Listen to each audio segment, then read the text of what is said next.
तब काल ने परमात्मा से कहा था कि 3 युगों में जीव कम ले जाना, और चौथा युग जब कलयुग आवे तब तो शरण जीव हो जावे। काल ने सोचा था 3 युगों में इनको भक्ति, ये भक्ति युक्त रहेंगे, इनमें ये भक्ति करके पार ना हो जाए, इसलिए 3 युग मालिक से मांग लिए।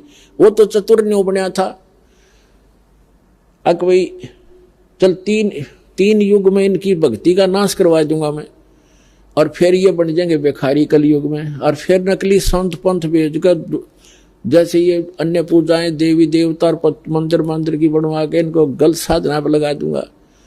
ये कति भक्ति योग नहीं रहेंगे। अब देखो पूरा चीन नास्तिक हो गया, पूरा रूस नास्तिक हो गया, और ये राधा स्वामी पंथ ऋषभराज जितनी बड़ी हुई दंदन सतगुरु द्रोणदाल और जय गुरुदेव, इसमें आपको दिखा दूंगा। जिस मार्ग पर नहीं लगे तो आने वाले 50 वर्ष के अंदर सब नास्तिक हो जाएंगे, राम नाम कहने वाला नहीं रहेगा। ऐसे दुख आएंगे इनके घर पे, क्योंकि भगवान का सहारा नहीं। फिर पिछले पुण्य कब तक चलेंगे प्राणी के, तब तक वो सुखी दिखाई देंगे। फिर कैर टूटने लग जाएगा इनके घरों पे, सब नास्तिक हो जाएं, कहेंगे कोई भगवान नहीं कहीं पर भी। और काल यही चाहता है कि नास्तिक हो जाएं, फिर आए जाओ भगवान और उसका दूत, उसका दास, कोई सुनेगा ही नहीं। लेकिन भगवान ने पता था कि सतयुग त्रेता द्वापर में इनको सारे सुख होंगे और ये भक्ति नहीं कर सकते मेरे वाली, इसलिए फरी छोड़ देता। ठीक है भाई, इन 3 युगों में ना ले जाऊंगा मैं, कल युग में ले जाऊंगा। अब देखो यहाँ कितने दुखी आते हैं, पुण्य खत्म हो लिए, पाप का दौर शुरू हो गया। वो नकली संतों से, नकली साधनाओं से कोई आगे लाभ चारदर लगा नहीं, तो दुख है दुखाने थे। तो परमात्मा को पता था ये मुझे तभी चाहेंगे जब ये महादुखी हो जाएंगे, जब तक इनको सुख है ये कोसों दूर रहते मेरे से। अब उन आत्माओं का जन्म होगा सतयुग में, जो दास आपको बता रहे हैं। लेकिन कितना लंबा काम बढ़ा दिया उन्होंने। अब फिर सतयुग में समझे नहीं कि सब सुखी फिर स्वदेशी बन जाएंगे, पाक जाएंगे, उनमें सिद्धियां होती हैं, थोड़ी भक्ति से उनमें सिद्धियां आ जाएंगी। अगस्त ऋषि ने 7 समुद्र पी लिए एक घूंट में, और प्रभु पाक गया। आज तक गुण गाए जाते हैं, खा खाइए फिर क्या हो गया मोक्ष उसका, एक 7 समुद्र पीने की सिद्धि बनाने से, प्राप्त कर लेने से। तो काल ऐसे डिलेड हुआता है। तो कहने का भाव ये दास का कि साथ साथ फिर अन्य नई जनरेशन, नए भी संस्कार वश उत्पन्न होते रहते हैं। तो जब परमात्मा आते कलयुग में आए, कहीं भी खड़े होकर के तंबूरा लेकर के चौराहे पर अपनी प्यारी भाषा बोलने लगे, वहां पर 150-200 व्यक्ति इकट्ठे हो जाते, 10-20 घंटा, आध घंटा अपना विचार करते। वहां ये वाणी बोलिया करते भगवान जो सुख संवेद की है। मानुष जन्म पाया कर नहीं रट हरि नाम, जैसे कुआ जल बिना भाई बनवाया क्या काम।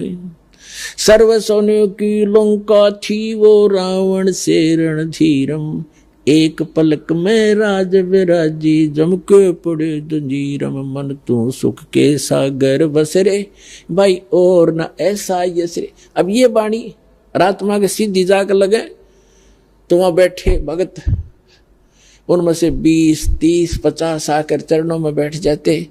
हे भगवान हमें को दीक्षा दो, को रास्ता बताओ।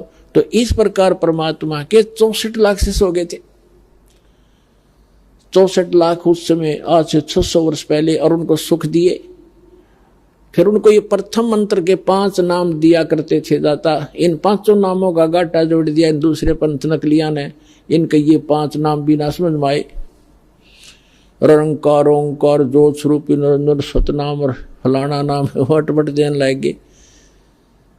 तो भाई पूरे ग्रुप ने बात बने नहीं।